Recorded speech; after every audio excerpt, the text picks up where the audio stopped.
నమస్తే, welcome to our voice. నేను journalist నవత. కోల్కతా ఆసుపత్రిలో వైద్యురాలిపై అత్యాచారం హత్య కేసును సుప్రీంకోర్టు సుమోటోగా స్వీకరించింది. ఈ సందర్భంగా విచారణ చేసింది. వైద్యుల భద్రత కోసం జాతీయ టాస్క్ ఫోర్స్ ను ఏర్పాటు చేయనున్నట్లు సుప్రీంకోర్టు తెలిపింది. ఎఫ్ఐఆర్ దాఖల్లో జాప్యం చేసినందుకు పశ్చిమ బెంగాల్ ప్రభుత్వం ఆసుపత్రి పరిపాలనపై కూడా చీఫ్ జస్టిస్ డివై చంద్రచూడ్ నేతృత్వంలోని ధర్మాసనం ఆగ్రహం వ్యక్తం చేసింది. న్యాయమూర్తులు జేబీ పార్దివాలా, మనోజ్ మిశ్రాలతో కూడిన ధర్మాసనం మాజీ ప్రిన్సిపల్ సందీప్ ఘోష్ పై ఎలాంటి చర్యలు తీసుకుంటున్నారో కూడా చెప్పాలని పేర్కొంది. పశ్చిమ బెంగాల్లో శాంతి భద్రతలు కుప్పకూలాయని ఆరోపిస్తూ కలకత్తా పోలీస్ చీఫ్ ను తొలగించాలని సోలిసిటర్ జనరల్ తుషార్ మెహతా కోరారు. వక్రబుద్ధితో ఒక యువ వైద్యురాలిపై అత్యాచారం చేయడం దారుణమని ఆయన పేర్కొన్నారు. దీన్ని రాజకీయ సమస్యగా చేయకూడదంటున్నానని చెప్పారు. తల్లిదండ్రులు వైద్యురాలి మృతదేహం చూసేందుకు 3 గంటలు వేచి ఉండాలని పేర్కొన్నారని, ఇది ఎందుకు అంటూ గట్టిగా ప్రశ్నించారు. నిరసనలను అణిచివేసేందుకు బలప్రయోగం చేయడంపై సుప్రీంకోర్టు ఆందోళన వ్యక్తం చేసింది. దీనిపై మేము ఆందోళన చెందుతున్నామని, శాంతియుతంగా నిరసన తెలుపుతున్న వారిపై ప్రభుత్వం బలప్రయోగం చేయకూడదని ప్రధాన న్యాయమూర్తి స్పష్టం చేశారు. ఆర్జికర్ ఆసుపత్రిలో అర్ధరాత్రి విధ్వంసాన్ని ఆపడంలో రాష్ట్ర ప్రభుత్వం విఫలమైందని ఆయన మండిపడ్డారు. ఆసుపత్రిలోని ఎమర్జెన్సీ వార్డులోని కీలకమైన మౌలిక సదుపాయాలను ఒక గుంపు ధ్వంసం చేసిన విషయం తెలిసిందే. తెల్లవారుజామున నేరం బయటపడిన తర్వాత ప్రిన్సిపల్ దీనిని ఆత్మహత్యగా చిత్రీకరించడానికి ప్రయత్నించాడు. బాధితురాలి తల్లిదండ్రులను మృతదేహాన్ని చూడడానికి కూడా అనుమతించలేదు. రాత్రి పొద్దుపోయే వరకు ఎఫ్ఐఆర్ నమోదు చేయలేదు.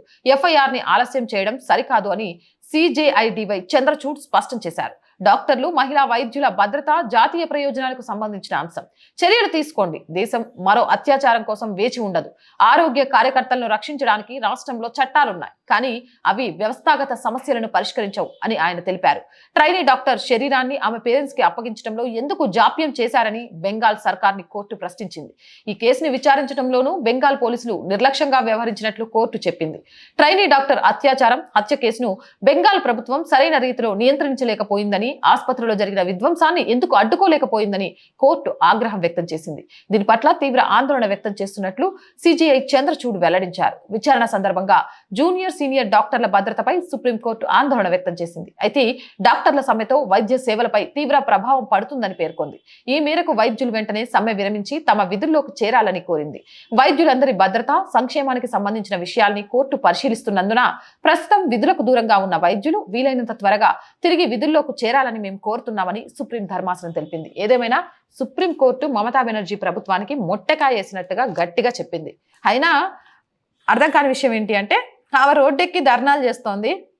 ఆమె చేయాల్సిన పనులు సక్రమంగా చేయకపోవడం వల్ల, అండ్ ఈ హాస్పిటల్కి సంబంధించి చాలా వస్తున్నాయి. ఈ హాస్పిటల్కి సంబంధించి బాడీలో పార్ట్స్ విక్రయం జరిగేదని, ఈ విషయానికి సంబంధించి చనిపోయిన జూనియర్ డాక్టర్ దగ్గర సమాచారం ఉందని, డైరీలో ఒక పేజీ చినిగిపోయిందని, ఆ డైరీలో ఉన్నది ఏంటి అనేది బయటికి రాకుండా చూస్తున్నారని, ఇలాంటి చాలా వీటికి సంబంధించిన పూర్తి అప్డేట్స్ మనం కలెక్ట్ చేసే ప్రయత్నం చేస్తున్నాం. దాంతో ఖచ్చితంగా ఒక సపరేట్ పూర్తి అనాలిసిస్తో వీడియో చేస్తాం.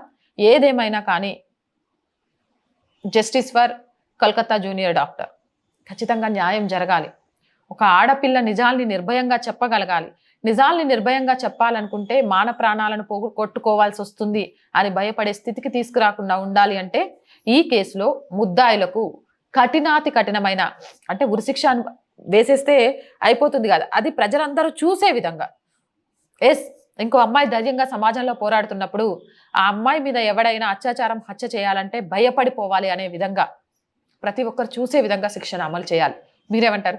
కామెంట్ సెక్షన్లో పెట్టేయండి. మోర్ వీడియోస్ కోసం మన ఛానల్ వెంటనే సబ్స్క్రైబ్ చేయండి. మీరు ఎంత మంది లైక్ చేస్తే మన వీడియోస్ అంత షేర్ అవుతుంటాయి. ఎంత షేర్ చేస్తే మన ఛానల్ అంత మందిలోకి వెళ్తుంది. ప్రతి ఒక్క సబ్స్క్రిప్షన్ కూడా ఛానల్కి చాలా అవసరం, అండ్ సపోర్ట్ కూడా.